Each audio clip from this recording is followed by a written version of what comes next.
Masa rekapitulasi pemilu 2024 masih terus berlangsung. Namun, wacana menggulirkan hak angket DPR untuk menyelidiki dugaan kecurangan pemilu terus menghangat.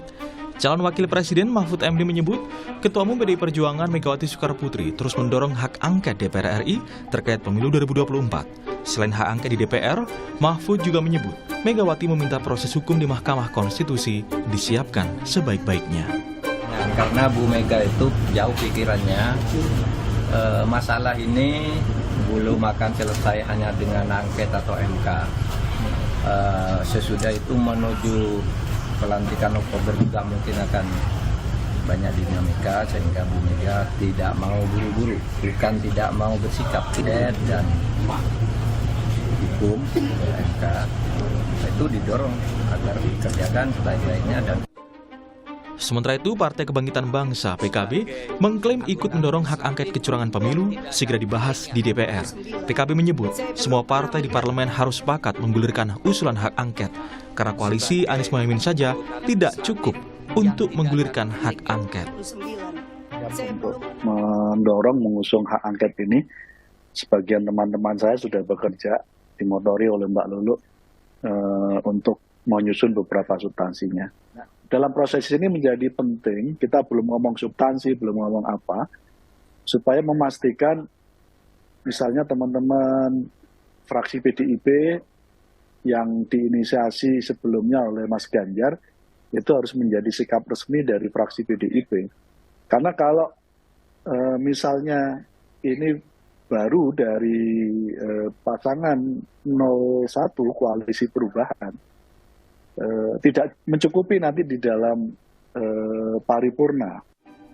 Berbeda dengan dua koalisi lainnya, Partai Gerindra menilai dugaan kecurangan pemilu 2024 seharusnya tidak diselesaikan lewat hak angket, melainkan rapat konsultasi DPR dengan penyelenggara pemilu.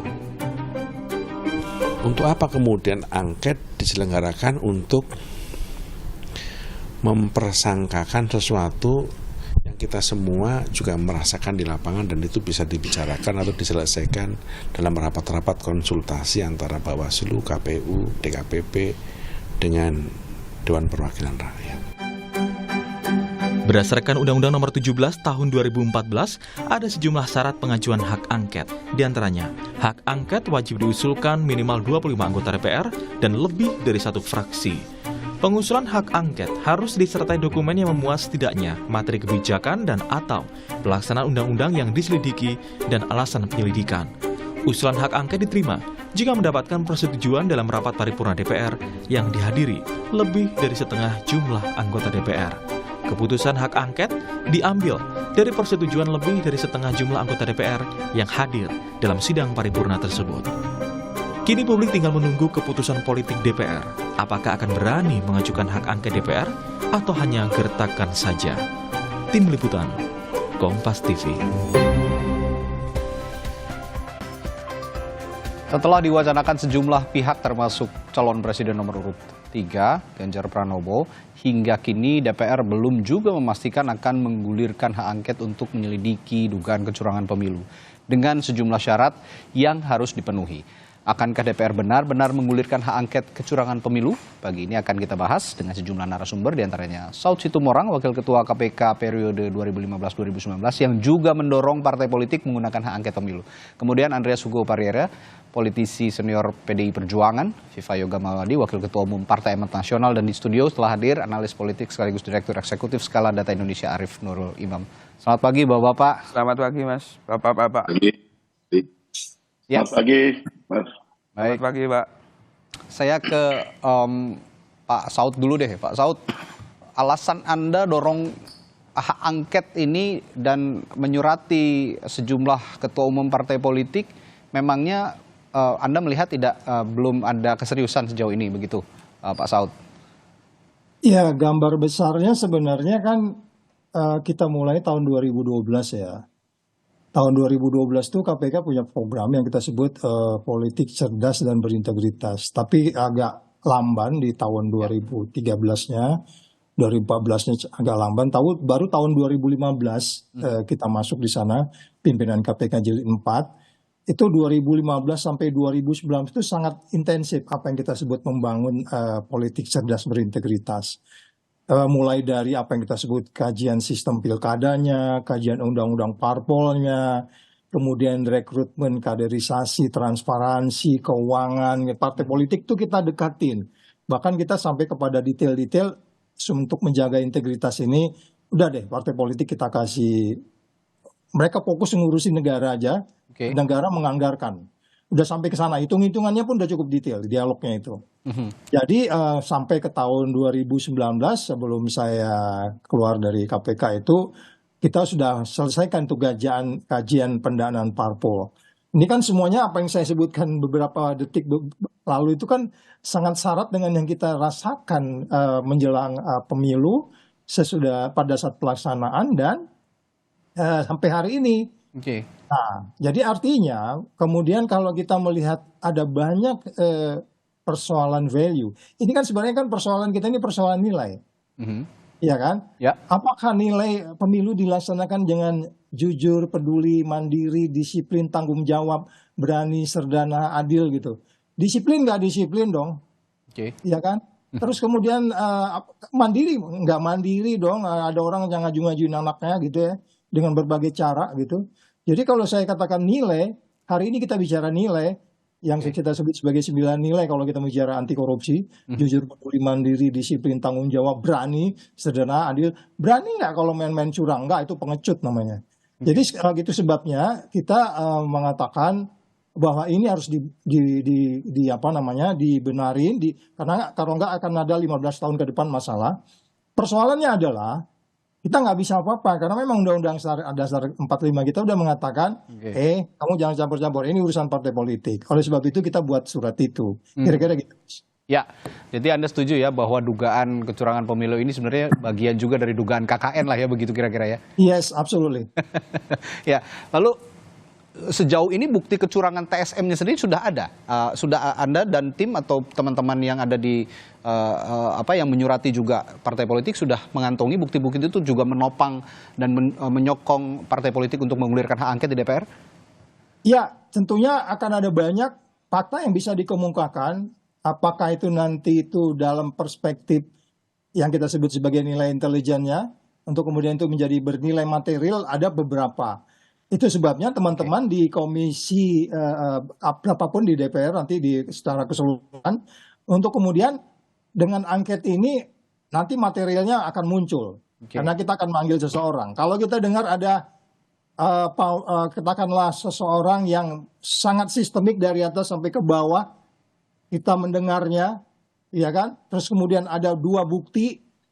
Ini teman-teman di DPR sudah paham betul, mulai dari senturi untuk kemudian mereka bisa membawa kasus ini ke depan pengadilan bahkan. Oleh sebab itu kita berharap teman-teman di DPR yang bisa mengklarifikasi, memanggil bila perlu dengan paksa kalau dia nggak mau hadir, pihak-pihak yang kita duga memang memiliki bagian dari yang kita sebut sebagai TSM. Ya. Hampir di semua kementerian ada TSM, hampir di aparat keamanan juga ada TSM, which is itu yang harus kita clearkan. Jadi siapapun memimpin nanti 0201 atau 03 untuk kemudian, atau katakanlah ada koalisi apapun bentuknya, nanti kita nggak ngerti, karena kecenderungan politik kita ini sangat cair. Betul. Tapi apapun ceritanya kita harus clearkan ini, ya supaya nggak terulang lagi. Itu di pemilu yang akan datang. Baik. Ya, saya ke Bung Andreas. Bung Andreas, kemarin saya menyimak pernyataannya cawapres usungan partai Anda juga, Pak Mahfud MD, bahwa sempat berkomunikasi dengan Bu Mega sebagai Ketua Umum PDI Perjuangan, bahwa Bu Mega sangat mendorong sebenarnya untuk menggulirkan hak angket ini, tapi jangan terburu-buru. Ini artinya apa, Bung Andreas? Ya, pertama saya mau menanggapi apa yang disampaikan oleh Bang Saud tadi. Silakan. Betul, persis apa yang disampaikan oleh Bang Saud sejak tahun 2014. Saya kira beberapa kali Bang Saud termasuk datang ke DPP PDI Perjuangan. Ketika itu kami menerima dan berdiskusi banyak soal pengelolaan partai politik yang transparan, bersih, dan itu kami lakukan gitu di DPP PDI Perjuangan, kami lakukan secara serius sehingga partai sekarang termasuk memperoleh ISO untuk pengelolaan partai. Nah, kemudian berkaitan dengan hak angket ini, jadi apa yang disampaikan oleh Pak Mahfud yang melanjutkan apa yang disampaikan oleh Ibu Ketua Umum Ibu Megawati Soekarno Putri, tentu bahwa angket ini harus dipersiapkan secara serius, dalam arti bahwa bukan hanya kita menyatakan membuat statement, tapi komitmen itu perlu dengan diikuti dengan dokumen penyertanya. Persis seperti apa yang disampaikan oleh Bang Saud tadi juga, gitu, bahwa ini harus diikuti dengan dokumen-dokumen yang berkaitan dengan materi yang akan diangketkan, yang akan dimasukkan sebagai bagian dari hak angket tersebut, gitu.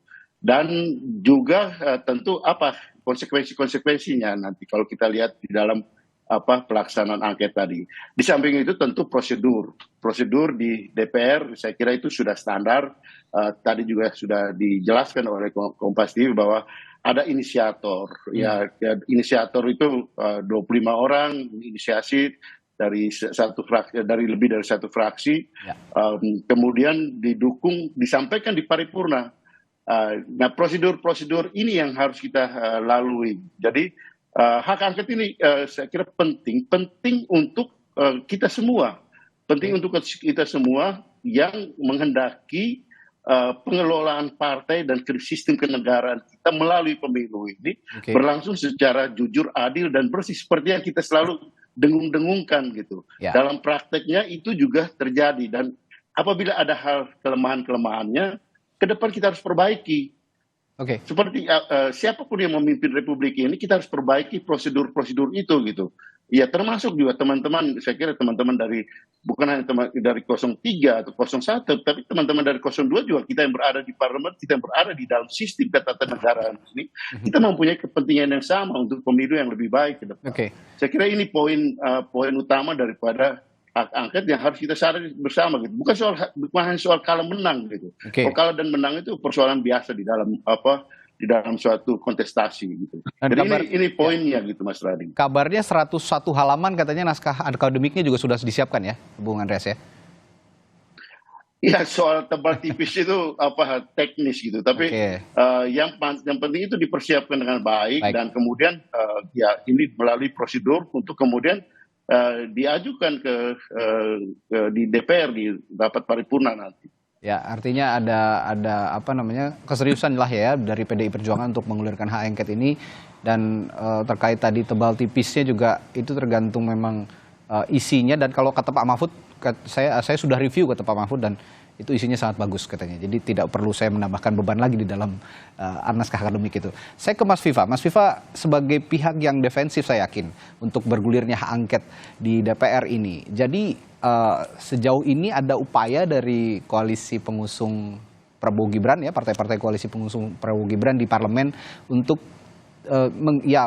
kasarnya menggagalkan lah bergulirnya hak angket ini? Ada dua hal yang akan saya komentari, Mas Nadi. Yang pertama soal komentar Bang Saud tentang kemandirian partai politik.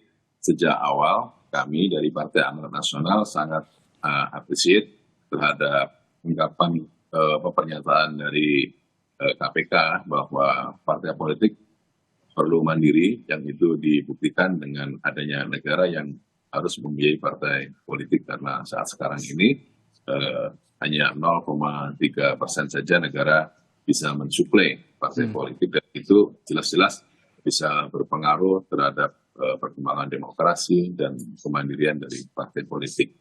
Dan sampai sekarang terus akan kita perjuangkan itu agar partai politik bisa mandiri dan bisa menjadi shadow negara yang mampu untuk membangun demokrasi. Yang kedua soal hak angket. Kami dari TKN Prabowo Gibran menyatakan bahwa itu adalah hak konstitusional yang dijamin di Undang-Undang Dasar Republik Indonesia 45 pasal 20A yang menyatakan DPR mempunyai fungsi hak angket, menyatakan pendapat dan interpelasi, dan itu di Undang-Undang MD3 juga dinyatakan seperti itu soal hak angket. Jadi hak angket itu adalah hak konstitusional yang melekat pada anggota DPR RI. Karena hak konstitusional, maka kami tidak boleh menghambat, tidak boleh khawatir, tidak boleh menghalang-halangi, silakan saja. Karena hak angket itu adalah jalur politik yang akan ditempuh. Meskipun sekarang ini di Undang-Undang Nomor 7 Tahun 2017 tentang Pemilu telah menyediakan lembaga-lembaga negara yang dibentuk undang-undang dalam proses penyelesaian masalah itu ada, yaitu untuk persoalan administrasi apabila ada potensi pelanggaran itu yang akan menyelesaikan adalah Bawaslu. Ketika ada potensi pelanggaran etika penyelenggara itu diselesaikan oleh DKPP dan menyangkut soal sengketa penyelesaian perolehan hasil pemilu itu di Mahkamah Konstitusi. Jadi itu adalah proses-proses hukum yang akan kita lalui. Proses hukum dalam rangka apa? Untuk mencari kebenaran. Karena untuk mencari kebenaran melalui proses hukum itu sifatnya objektif dan imparsial, yang netral. Tapi kalau mencari kebenaran dalam jalur politik itu sifatnya subjektif dan relatif. Tapi meskipun begitu, silakan saja. Sampai sekarang juga belum ada satu partai politik pun yang mengajukan hak angket. Kami akan menunggu memonitor perkembangan. Dan saya rasa kalau untuk mencari kebenaran, saya merasakan suasana kebatinan dari teman-teman itu mungkin agak sedikit galau atau kemudian ada beberapa hal yang menyangkut soal proses rekapitulasi penghitungan suara belum selesai sampai hari ini. Dan ini menjadi pertimbangan kita yang harus kita selesaikan dahulu karena pemilu secara prosedural belum selesai karena kami semuanya menunggu penetapan hasil rapat pleno KPU berdasarkan manual, itulah yang akan menjadi dasar keputusan hukum tentang siapa yang terpilih di Pilpres. Apabila nanti ada gugatan ke Mahkamah Konstitusi, kami juga akan menunggu soal hasil keputusan Mahkamah Konstitusi. Jadi kami ini melangkah melalui proses hukum dalam rangka untuk mencari kebenaran yang objektif dan imparsial, dan itu tetap akan berdasarkan pada peraturan perundang-undangan yang artinya Partai Amanat Nasional mengarahkan semua ini kepada kanal hukum gitu ya. Untuk kanal politik ya memang itu hak masing-masing anggota DPR, tapi tidak akan ada proses untuk menghalangi itu, silakan saja karena itu hak juga konstitusional dari masing-masing anggota DPR. Tapi saya ke Mas Arief, kalau melihat hari-hari ini sepertinya publik menganggapnya begitu. Partai-partai politik yang ada di parlemen ini terkesan maju mundur begitu. Selain alasan tadi masih menunggu hasil penghitungan suara tanggal 20 Maret. Anda melihatnya ada alasan lain soal ini? Ya, kalau melihat wacana hak angket yang bergulir di tengah masyarakat maupun yang digulirkan oleh partai politik, terutama dari pendukung paslon 01 dan 03, memang publik akan membaca bahwa angket ini akan dibaca sebagai upaya keseriusan untuk melihat apakah terjadi kecurangan dalam pemilu 2024 kemarin. Upaya ini tentu patut kita apresiasi, namun demikian ada juga asumsi bahwa hak angket ini cuma digunakan sebagai bergen politik untuk menaikkan posisi tawar di hadapan kekuasaan hari ini maupun pemenang pemilu di 2024 kemarin. Kalau melihat konfigurasi di parlemen hari ini, sejatinya potensi hak angket ini untuk lancar di Senayan sebetulnya cukup potensial.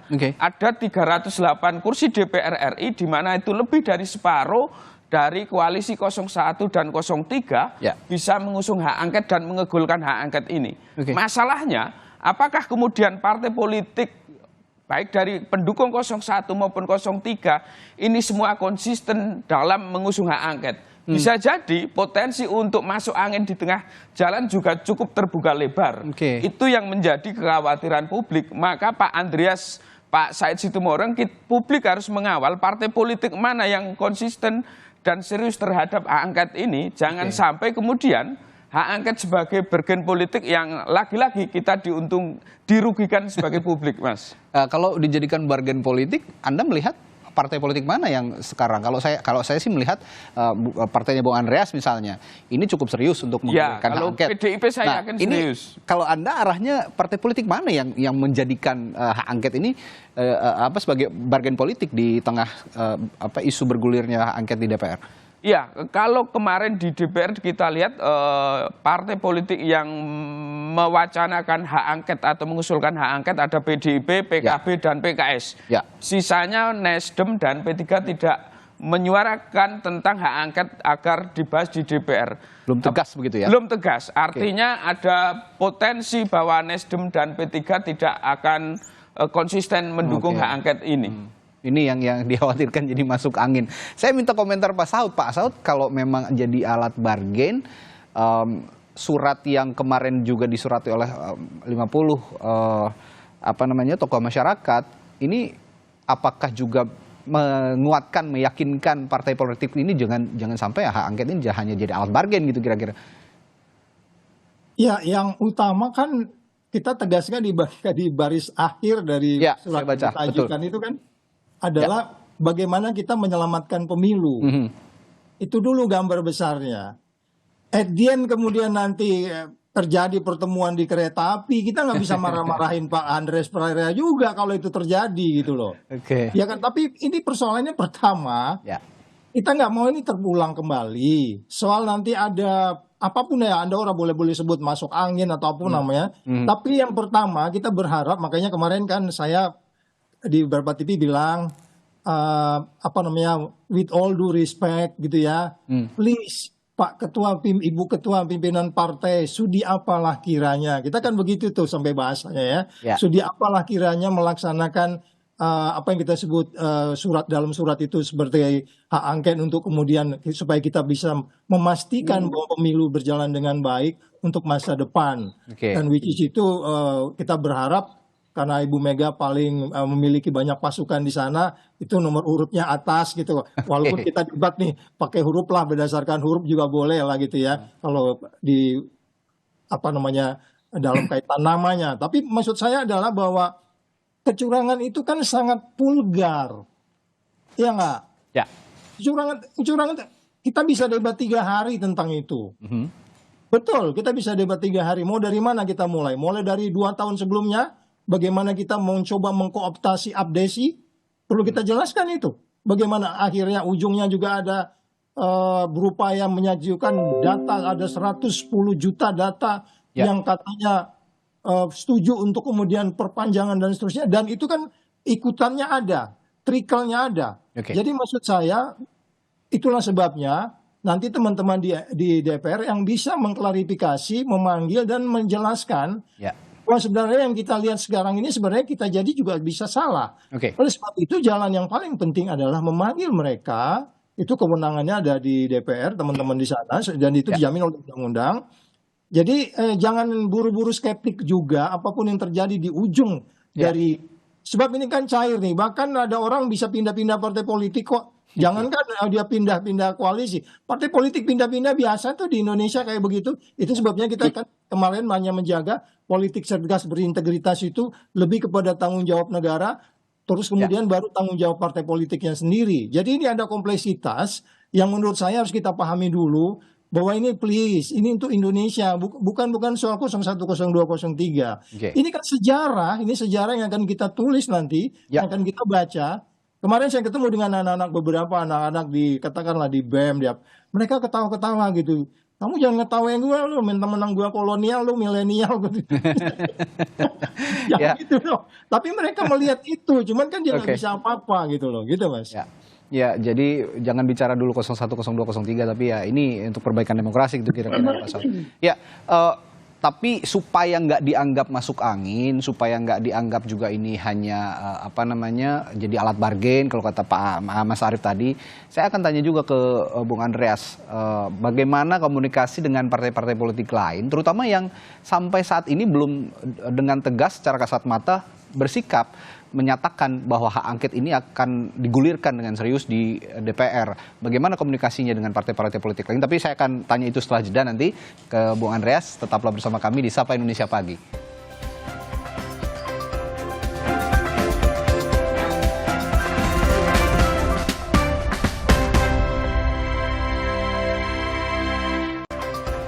Ya, kalau tadi kata Pak Saud, singkirkan dulu pesimisme tentang bergulirnya hak angket ini, hanya dibilang nanti masuk angin atau tidak serius atau anggapan-anggapan lain. Tapi supaya tidak dibilang masuk angin, tidak serius begitu ya, saya akan tanya ke Bung Andreas, komunikasi PDI Perjuangan sejauh ini sebagai yang kita kenal sebagai inisiator dimulainya isu hak angket di DPR ini, bagaimana komunikasi dengan partai-partai politik lain, terutama yang belum tegas menyatakan bahwa angket ini perlu bergulir di DPR, Bung Andreas?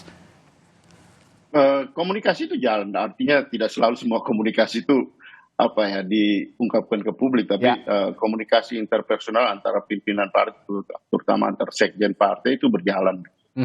Nah, tapi saya ingin sampaikan juga bahwa hak angket ini kan hak yang tadi juga disinggung oleh Mas Viva Yoga, bahwa ini hak DPR, dan hak DPR ini adalah representasi dari hak dari publik, representasi dari masyarakat. DPR wakil rakyat. Sehingga DPR wakil rakyat. Sehingga penting sekali, saya harus katakan penting sekali bahwa dukungan dari masyarakat itu penting, seperti yang disampaikan oleh Bung Saud tadi gitu.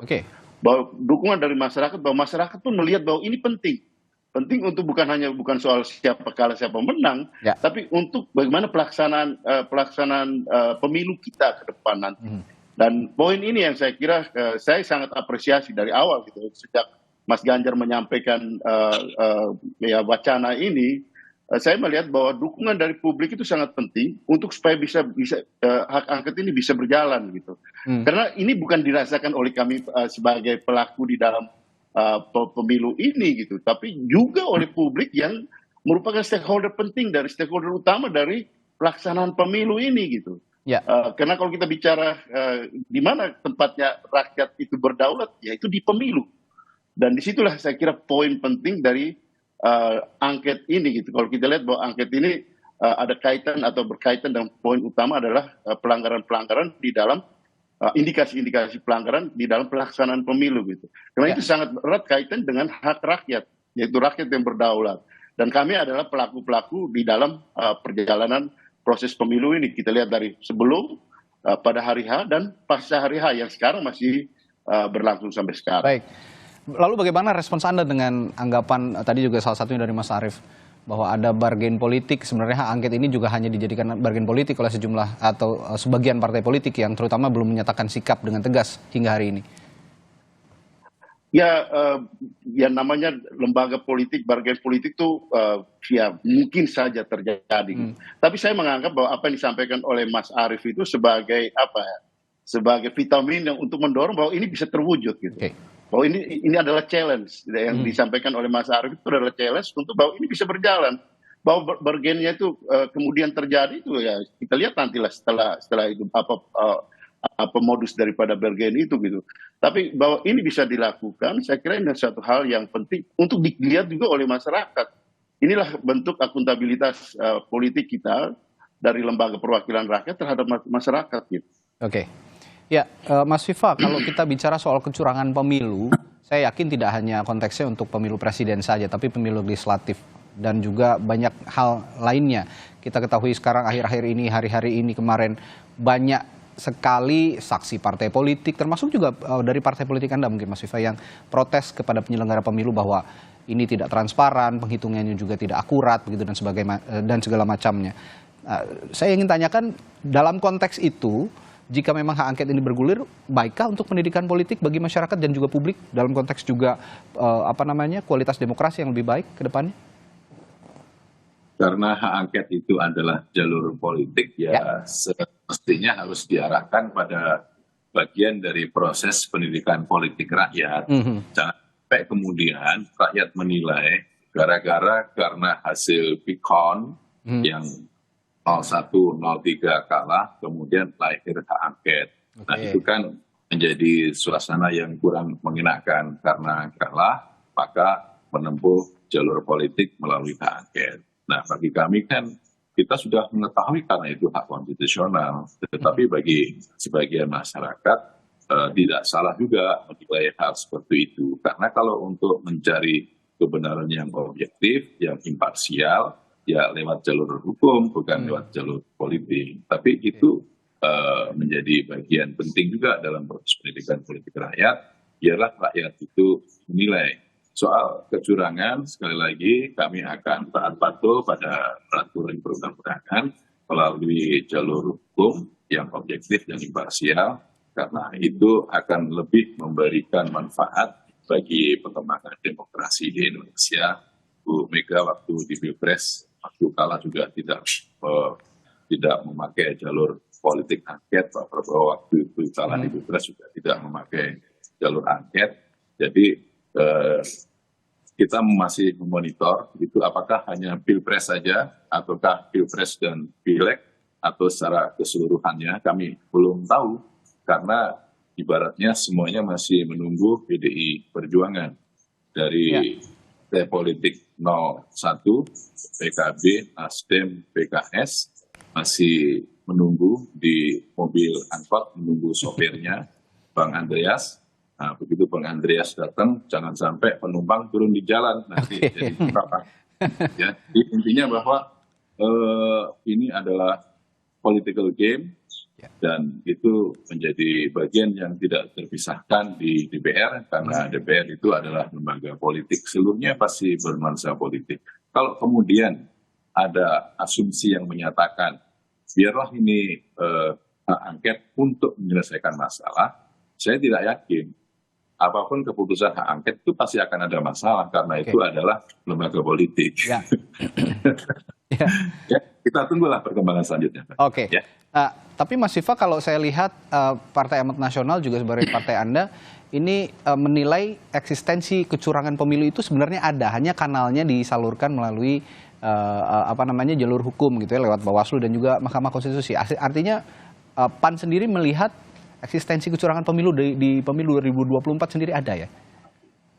Ya kalau kecurangan sih seluruh eksponen peserta pemilu juga dalam tanda kutip juga sengaja atau tidak melakukan hal itu. Gitu. Makanya bagi kami akan menggugat beberapa dapil yang kami merasa dirugikan karena kami ini bekerja, berjuang sesuai dengan aturan, tapi kemudian ada persoalan ya, menyangkut rekapitulasi, menyangkut penyelenggara, menyangkut nilai-nilai yang kemudian berbeda. Kami protes dan kami nyalurkan ke lembaga-lembaga negara yang dibentuk oleh undang-undang, ke Bawaslu, ke DKPP, dan nanti terakhir kami berujung ke Mahkamah Konstitusi apabila masih belum selesai. Karena buat kami itu adalah merupakan jalur terbaik dalam proses untuk peningkatan pendidikan politik rakyat. Baik, itu tadi yang ditegaskan juga oleh Pak Saud bahwa berbicara kecurangan lupakan dulu 01, 02, 03 soal dukungan politik. Karena ini untuk perbaikan kualitas demokrasi. Terakhir saya ke Mas Arief. Jadi kalau biar supaya partai politik ini nggak dianggap hanya sebagai alat bargain begitu untuk menggulirkan hak angket, apa yang harus disikapi oleh partai politik di parlemen? Ya saya kira ketika hak angket ini muncul dan diinisiasi di parlemen, agar tidak menjadi tuduhan sekedar bargain politik, tentu hak angket ini perlu diwujudkan oleh partai pengusung, PDIP, Nasdem, PKB, PKS. Sesegera mungkin gitu? Sesegera mungkin, kalau kemudian tidak hanya sebagai gertak politik. Kalau kemudian itu hanya gertak politik dan menguap seperti Mas Viva Yogata diangkut penumpang turun di jalan dan akhirnya batal, tentu tuduhan ini sebagai bargain politik tidak terelakkan. Tetapi apapun hasilnya, hak angket ini sebagai hak politik yang bisa digunakan untuk mengurai atau menyelidiki dugaan kecurangan pemilu tentu sah-sah dan patut diapresiasi oleh publik. Karena itu juga akan memberi edukasi dan pendidikan politik bagi bangsa dan negara ini. Oke, dalam konteks pendidikan politik, yang bisa diberikan dari hak angket yang disaksikan oleh publik nanti jika bergulir, apa yang bisa dipetik oleh publik dari hak angket ini? Saya kira ketika hak angket ini terjadi, proses hak angket akan digelar, tentu akan ada pihak-pihak yang dipanggil oleh DPR, dari penyelenggara pemilu, dari pihak-pihak yang dituduh melakukan kecurangan akan dipanggil DPR, dan kemudian kalau itu dibuka forum terbuka, tentu akan terjadi perdebatan dan bisa disimak oleh publik sejauh mana kecurangan itu terjadi, apakah sekedar tuduhan atau kemudian memang kecurangan itu benar-benar terjadi. Proses perdebatan di DPR itulah yang kemudian menjadi salah satu bagian dari pendidikan politik untuk masyarakat. Baik, terakhir Pak Saud, saat ini publik tentu menanti, termasuk kita, termasuk Anda, hak angket ini bergulir DPR. Tapi yang saya ingin tanyakan sama juga dengan yang saya tanyakan ke Mas Arief tadi. Kalau dari kacamata tokoh masyarakat, pendidikan politik yang paling bisa diambil dari bergulirnya hak angket ini di DPR apa saja, Pak Saud, kira-kira? Ya, kita harus meyakinkan bahwa negeri ini sangat ditentukan oleh partai politik, apapun partainya, sekecil apapun suara mereka. Sebab mereka akan berdebat di sana. Dan itulah bagian dari check and balance. Itulah bagian cara kita menghindari apa yang kita sebut sebagai conflict of interest. Conflict of interest ini yang terjadi mulai awal sekali kita melaksanakan election ini gitu. Jadi sekali lagi tempat untuk melakukan check and balance, mendismiss apa yang kita sebut sebagai konflik kepentingan tadi, itu kan sebenarnya tujuan utama dari angket ini. Karena bagaimanapun kalau kita mau melihat ke depan, apa yang kita ingin ciptakan dari politik yang berintegritas yang kita sudah impi-impikan sejak mulai 12 tahun yang lalu ya. Di mana juga Mas Viva tadi sudah menjelaskan mereka sudah berupaya menjaga partainya, bahkan PDIP sudah punya ISO. Kemudian mereka begitu seriusnya di partainya, di luaran dirusak. Kemudian kita diam, enggak dong, enggak boleh. Jadi kita harus sama-sama menjaganya. Nah tempatnya adalah, sekali lagi, kita hanya berharap di partai politik saat ini, apapun partainya. Untuk kemudian kita melihat, memberi edukasi kepada publik sesuai dengan pertanyaan tadi, oh iya Indonesia ternyata masih mempunyai marwah di dalam melaksanakan memilih pemimpin negaranya sehingga nggak didelegitimasi oleh masyarakat. Ini yang kita mau tegakkan, legitimasi dari presiden terpilih dan DPR-nya sendiri dan partai politiknya. Dan itu yang saya pikir yang paling supreme yang harus kita capai, gitu Mas. Baik, lalu yang kita bisa saksikan hari-hari ini adalah pendidikan politik yang juga berjalan di institusi penyelenggara pemilu. Ini yang harus juga punya punya concern bagaimana penyelenggara pemilu bisa menyelenggarakan saat ini penghitungan suara ya dengan transparan, karena akhir-akhir ini banyak sekali yang mempertanyakan bagaimana proses penghitungan suara yang tidak transparan oleh penyelenggara pemilu, ditambah pengawasannya juga yang kurang optimal dari Bawaslu. Ini yang juga harus kita dorong, sama-sama kita kawal, yang juga nanti kalau bergulir hak angket bisa juga sama-sama di challenge begitu ya, apakah sudah optimal pelaksanaan penyelenggara pemilu oleh institusi penyelenggara pemilu, KPU dan Bawaslu untuk menyelenggarakan pemilu 2024. Dan tentu saja untuk manfaatnya ke depan, menjaga kualitas demokrasi yang lebih baik. Terima kasih bincang-bincangnya pagi hari ini Pak Saud Situmorang, Wakil Ketua KPK periode 2015-2019, yang juga mendorong parpol menggunakan hak angket pemilu di DPR. Lalu Andreas Hugo Parera, politisi senior PDI Perjuangan, Mas Viva Yoga Mauladi, Wakil Ketua Umum Partai Amanat Nasional, dan studio analis politik sekaligus Direktur Eksekutif Skala Data Indonesia Arief Nurul Imam telah berbagi perspektifnya pagi hari ini. Terima kasih Bapak-Bapak, sehat selalu.